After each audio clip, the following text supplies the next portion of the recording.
This moment right here marks the beginning of a heartbreaking tragedy for the Richardson family. Watch closely as Mitrice Richardson is released, unknowingly walking into the nightmare that would change her life and her family's forever. The afternoon sun was starting to dip behind the mountains of Los Angeles County when a chilling discovery was made in a remote ravine. It wasn't just the discovery of a body that sent ripples through the community, it was the questions it raised, the unanswered mysteries that loomed over it.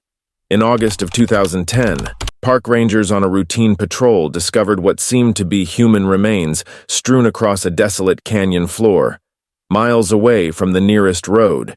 The body was identified as that of Mitrice Richardson, a young woman who had disappeared almost a year earlier under bizarre and unsettling circumstances.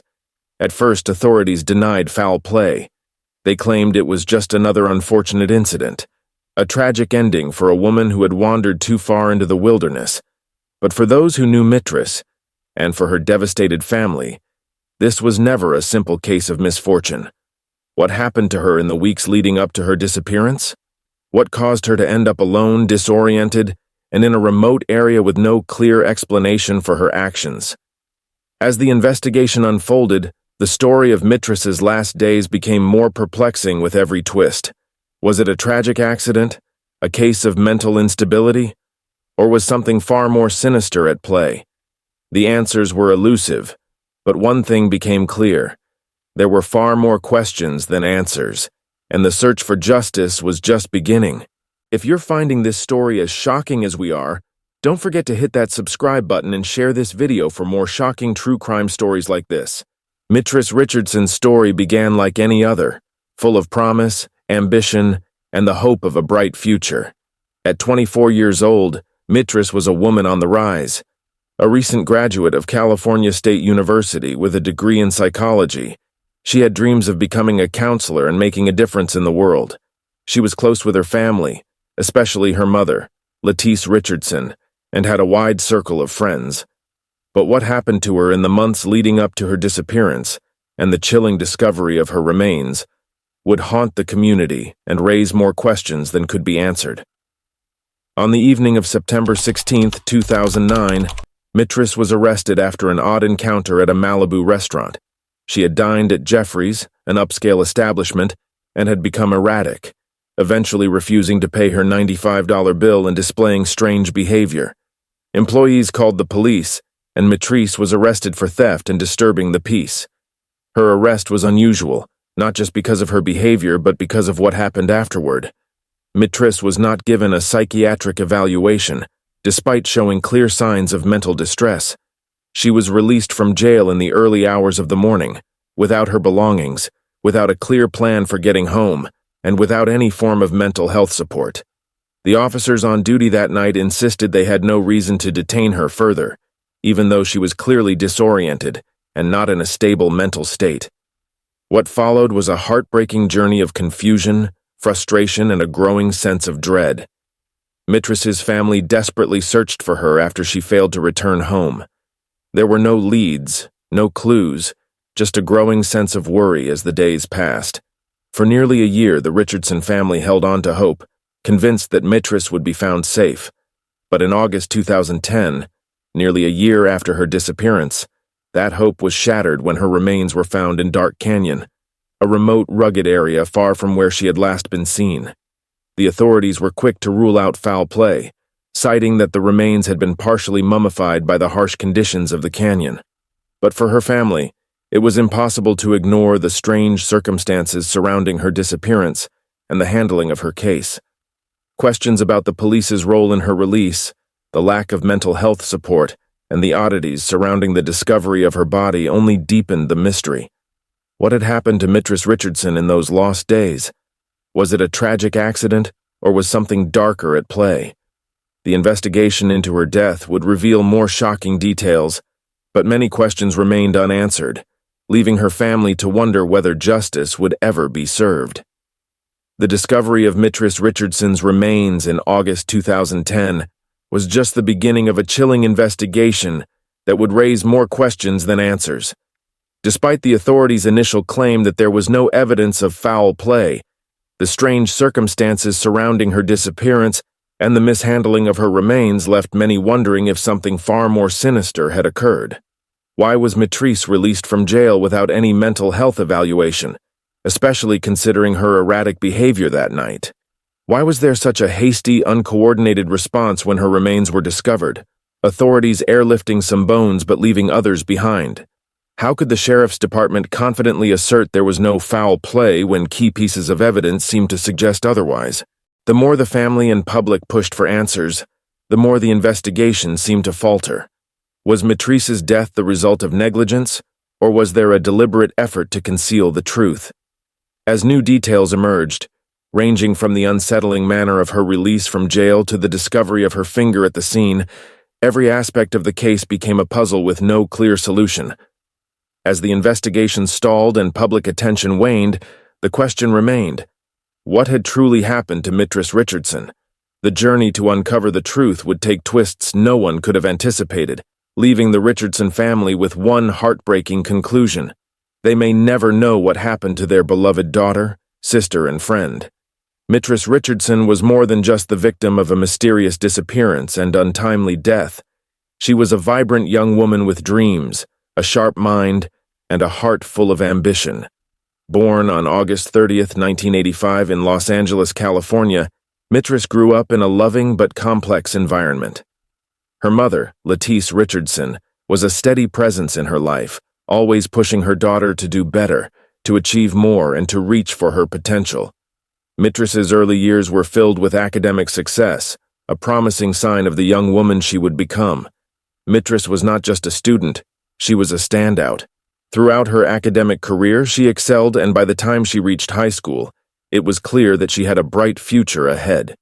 She attended the prestigious California State University in Los Angeles, where she studied psychology. Her deep interest in human behavior and mental health drove her toward a desire to work in the field, helping others who struggled as she sometimes did. Friends and family described Mitrice as warm and outgoing, someone with a great sense of humor who was always eager to share a laugh. But she also had a sensitive side, one that sometimes led her to struggle with her mental health. Her friends recall moments when Mitrice would become withdrawn, experiencing bouts of anxiety that seemed to come and go without warning. She had been diagnosed with bipolar disorder, a condition that she worked to manage, but at times it still had a hold on her. Despite this, she was determined to make something of herself, and there was always a sense that she was on the cusp of something big. Her bright future, however, was tragically interrupted. The young woman who had the world at her feet would disappear, and in the aftermath, her story would raise countless questions about mental health, law enforcement, and the way society handles those in need of support. But behind the headlines and the tragic end of her story, Mitrice Richardson was still a person, an individual with hopes, dreams, and a future that was stolen from her far too soon. The final days of Mitrice Richardson's life were marked by increasing signs of distress and instability, culminating in her fateful encounter with the law. On the evening of September 16, 2009, Mitrice's behavior seemed erratic to those around her. She had left her home in Los Angeles and made her way to the Malibu area, a decision that, at the time, raised no immediate red flags, but her mental state was beginning to unravel. Mitrice was spotted at the Sunset restaurant in Malibu, where she acted strangely, making incoherent statements, behaving in a disoriented manner and drawing attention to herself. She made little sense when speaking to staff and guests, and her behavior soon led to the restaurant staff calling the authorities. The responding officers arrived to find Mitrice, seemingly delusional, unable to provide clear answers to their questions. She was taken into custody under suspicion of being under the influence of drugs, though no substances were found in her system. What was most alarming was the state of Mitrice's mental health. Her behavior, which might have been interpreted as erratic due to mental illness, seemed to be dismissed by the officers. The decision was made to release her from the police station later that same night. Despite her vulnerable state and lack of personal belongings, including her cell phone, which was kept by the police, there was no indication that Mitrice had anywhere to go, and it was late at night, factors that should have raised concerns.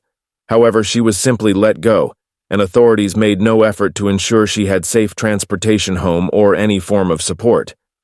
The next time Mitrice's family heard from her was in the form of a cryptic voicemail she left for her mother at 6:30 a.m. the following morning.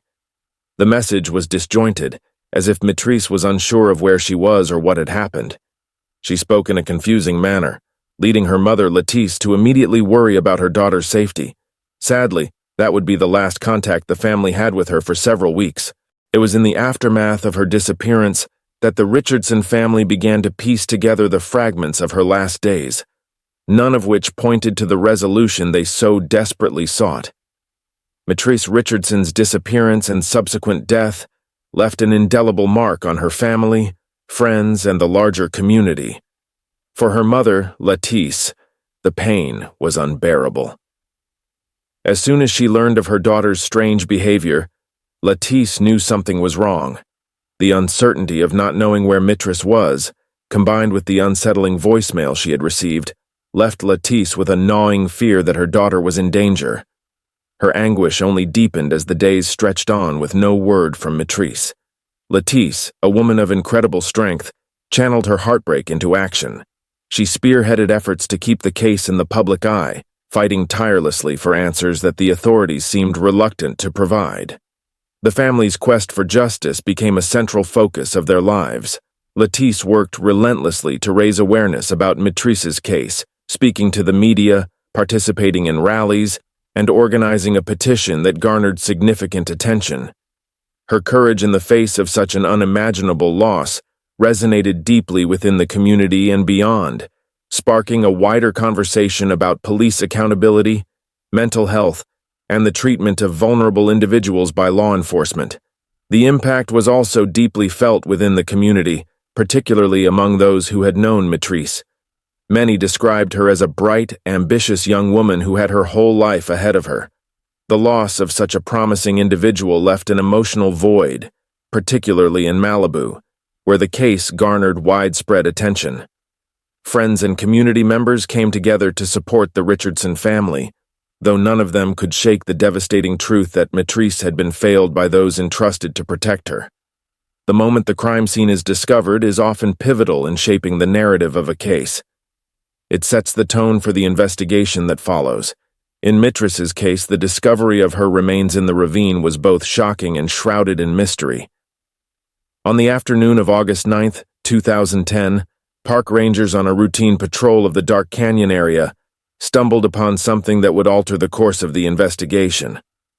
While they were out searching for illegal marijuana cultivation sites, something common in the remote terrain, their attention was drawn to a human skull, partially visible among the brush and undergrowth. The rangers, startled by the discovery, immediately called in the authorities around 1:30 p.m. Despite the urgency of the find, the location's remoteness made access difficult. It would take hours for the deputies to arrive, by helicopter no less, due to the rough terrain. As the deputies reached the site, it became clear that the scene was far from ordinary. The ravine was treacherous, and it seemed almost unreal that a body had been left there, untouched, hidden in plain sight but only discovered by chance. The situation became even more bizarre when deputies found the scattered skeletal remains. Some were not just bones but mummified remains. The pieces didn't seem to fit the narrative they had been handed. They had been expecting the body to be fresh, not decayed in such a way. The police were quick to assume it was Mitrice's body, given the area's proximity to where she had last been seen. But there was no way to be certain without further investigation. Sensory details of the scene, the heat of the sun, the strange silence, and the isolation of the place painted a grim picture. There were no signs of a struggle, and the scene gave off an eerie sense of abandonment, almost as if someone had dropped the body there as an afterthought. The discovery itself felt unsettlingly anticlimactic. The officers on the scene acted swiftly, but the discovery left many questions unanswered. Why was Mitrice's body found in such a remote place, and why had it been left to decompose for so long? How had she ended up there? Was there foul play involved, or was it a tragic accident? Upon the discovery of Mitrice's remains, the police quickly secured the area and began their initial investigation. However, what was supposed to be a careful, methodical approach to the crime scene quickly raised concerns due to the mishandling of evidence. the response from the sheriff's department was less than professional. Despite the clear importance of securing the scene properly, no coroner was initially sent to examine the body at the location. Deputies instead airlifted detectives to the scene but left the coroner's office out of the equation. This odd choice delayed the recovery of evidence and sparked outrage among those familiar with the protocol of such investigations. There were no immediate plans to preserve all remains at the site. Many were left behind as the deputies rushed to remove only the most obvious pieces. The sheriff's office announced to the public that they were certain the remains belonged to Mitrice, though there had been no official confirmation.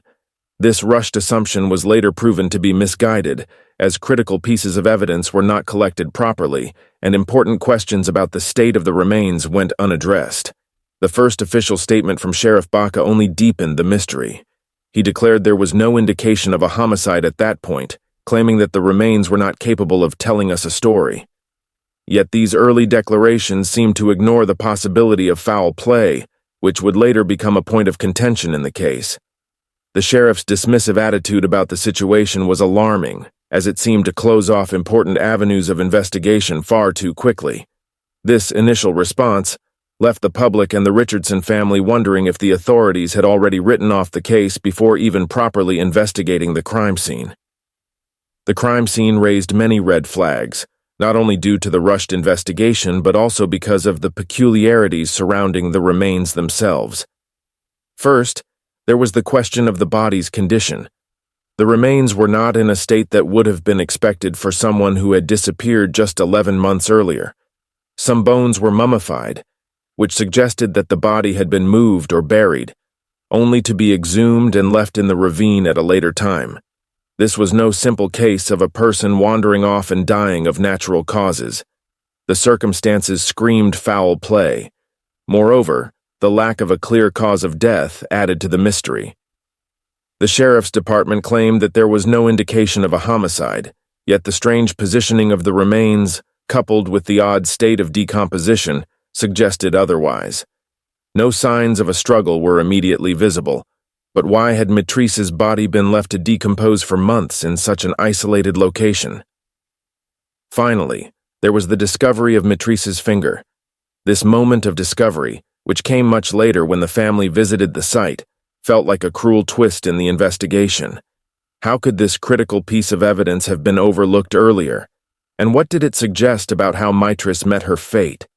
These inconsistencies would continue to haunt the investigation, but they also highlighted the chaotic handling of the case by law enforcement, making it even harder to trust the investigation's conclusions. The first steps of the investigation into Mitrice's death were crucial, but they were also marked by missteps and delays that would hinder the case. Following the discovery of the remains, detectives began piecing together the timeline leading to Mitrice's disappearance and death. Early on, investigators hoped to gather clues from Mitrice's last known interactions and movements. The first lead that seemed promising was the connection to the Malibu area, where Mitrice had been detained by the sheriff's department. A key piece of evidence in the case was Mitrice's cell phone, which had been found near her remains. Detectives quickly began trying to trace the last few calls made from her phone, hoping to uncover any helpful leads. However, there were many gaps in the phone records, and calls made shortly before and after her disappearance appeared to be disconnected or dropped. What was particularly troubling was that Mitrice had been in contact with her family and friends, but there was no clear reason why she had wandered off into the wilderness, seemingly without any support. The police also looked into the possibility of human trafficking or other criminal elements being involved, as the area was known for transient populations and illegal activity. However, no direct evidence of either was found. A few people in the area reported seeing a woman matching Mitrice's description in the days leading up to the discovery of her remains, but their accounts were vague, and no new suspects emerged. Despite these early leads, investigators struggled to form a clear picture of what had happened to Mitrice. The only tangible evidence was her body and the condition in which it was found. The location of the body in a remote ravine deepened the mystery. How had she ended up there? Was it a random act of violence or something far more deliberate? As the investigation progressed, investigators found themselves stymied by a lack of physical evidence at the crime scene. and a growing list of unaccounted-for details that made the case more perplexing. In the wake of Mitrice's death, a handful of key investigators took on the case, though not all were equipped to handle such a sensitive and high-profile investigation.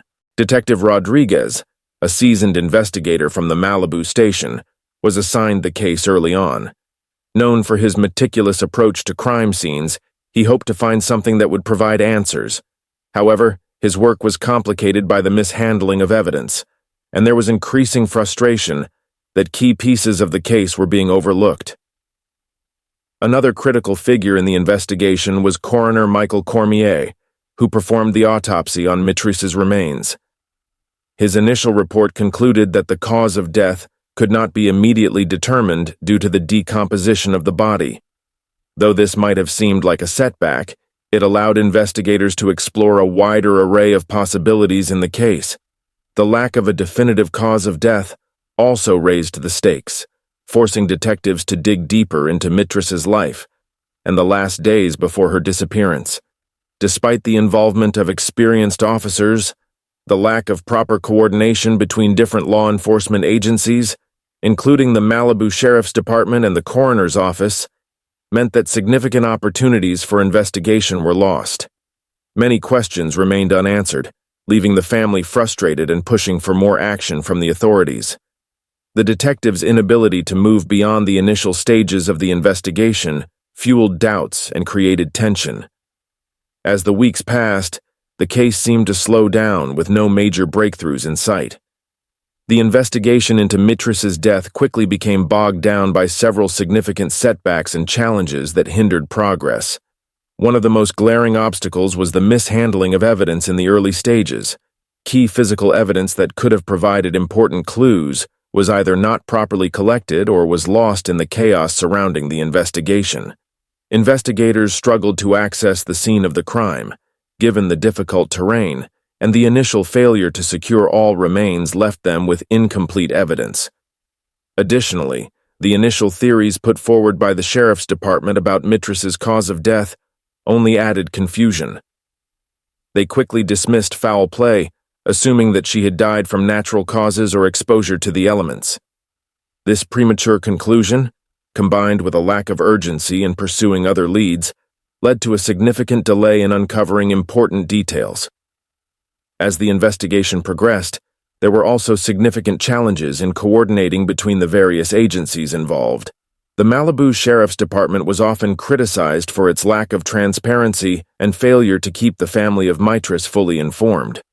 Communication between the police, coroner's office, and detectives on the case was sporadic, leading to inconsistencies in the timeline of events. The investigation also faced a lack of witnesses willing to come forward with crucial information. Several people in the Malibu area had reportedly seen Mitrice or heard something about her, but most were unwilling to speak with investigators. The challenges mounted, and as more time passed without new developments, the case began to stall.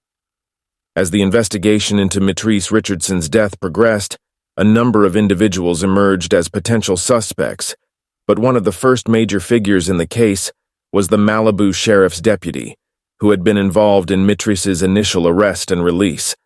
The deputy, whose actions were heavily scrutinized, became a key focus for investigators due to the controversial circumstances surrounding Mitrice's release. After being detained for a minor offense, Mitrice had been released from jail at approximately 1 a.m. without her car, and despite exhibiting erratic behavior, she was left alone in a remote area of Malibu Canyon. Questions arose about the Sheriff's Department's role in the sequence of events leading to her disappearance. How could an individual, especially someone in such a fragile state, be released at such an hour and left stranded in an unfamiliar area without proper support or transportation? Investigators soon began to scrutinize the department's actions, suspecting that the sheriff's deputy might have failed to follow protocols, which could have contributed to Mitrice's tragic fate. Further investigation into the deputy's history raised red flags. He had a pattern of interactions with people in distress, but nothing criminal that could directly tie him to Mitrice's case. Nonetheless, his questionable actions on the night of her release, his failure to assess Mitrice's state of mind or ensure that she had a safe way to get home, painted him in an unflattering light. While there was no direct evidence linking the deputy to Mitrice's death, his involvement in the case raised important questions about law enforcement's role in her fate. A second individual of interest surfaced during the investigation when a local man who lived in the Malibu Canyon area was briefly considered as a possible suspect. A transient with a history of mental health issues and violent behavior, he had been seen in the area around the time of Mitrice's disappearance. He was known to frequent the canyon, and his sporadic behavior had made some of the locals uneasy. Several witnesses reported seeing someone matching his description in the vicinity where Mitrice's body was discovered. This connection led investigators to briefly look into his past, hoping to find a link between the man and Mitrice. However, he quickly denied any involvement, and no direct evidence tied him to the crime. His alibi for the time of her disappearance checked out, and he had no criminal history that directly related to the case. Despite this, his unusual behavior and the proximity of his residence to the crime scene kept him on the radar for a while. The case seemed to point in his direction, but as investigators delved deeper, they could not find enough conclusive evidence to charge him. Though his connection to the case remained suspect, his role in the mystery of Mitrice's death eventually faded, and investigators turned their attention elsewhere. As the investigation into Mitrice's death continued, a number of theories began to circulate, adding complexity to the case. The first theory that gained traction among both law enforcement and the media was the possibility of a botched arrest leading to a tragic outcome. This theory suggested that Mitrice, in an altered state of mind, might have wandered off after her release, but was unable to survive the wilderness on her own. Proponents of this theory argued that she could have been disoriented, vulnerable, and ultimately succumbed to exposure or some other natural cause. Another theory speculated that Mitrice's death might have been the result of foul play. Some suggested that someone in the Malibu Canyon area may have taken advantage of her vulnerability, and that her death could have been the result of a violent encounter with a stranger. Given the remoteness of the location where her body was found, this theory painted a disturbing picture of what might have happened after she was left stranded by the sheriff's department. In addition, there were those who speculated that Mitrice's death could be linked to something darker, potentially even a conspiracy involving local law enforcement or individuals with vested interests in the case being covered up. Such theories, though lacking in solid evidence, began to take root in the public discourse, adding a layer of distrust and suspicion to an already complex investigation. While no theory gained universal acceptance, the growing number of possible explanations only served to complicate the search for truth. Investigators would have to sift through these theories, looking for new evidence or clues that could bring them closer to understanding what truly happened to Mitrice Richardson. Despite months of investigation and public pressure, no arrest was ever made in the case of Mitrice Richardson's death. The authorities were unable to identify a prime suspect, and as a result, there was no trial.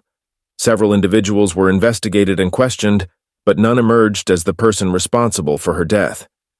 The sheriff's department and other law enforcement agencies remained adamant that there was no evidence of homicide, though this position was heavily criticized by Mitrice's family and others who believed that she had been the victim of foul play. The lack of any decisive evidence made it impossible for the case to move forward in the legal system.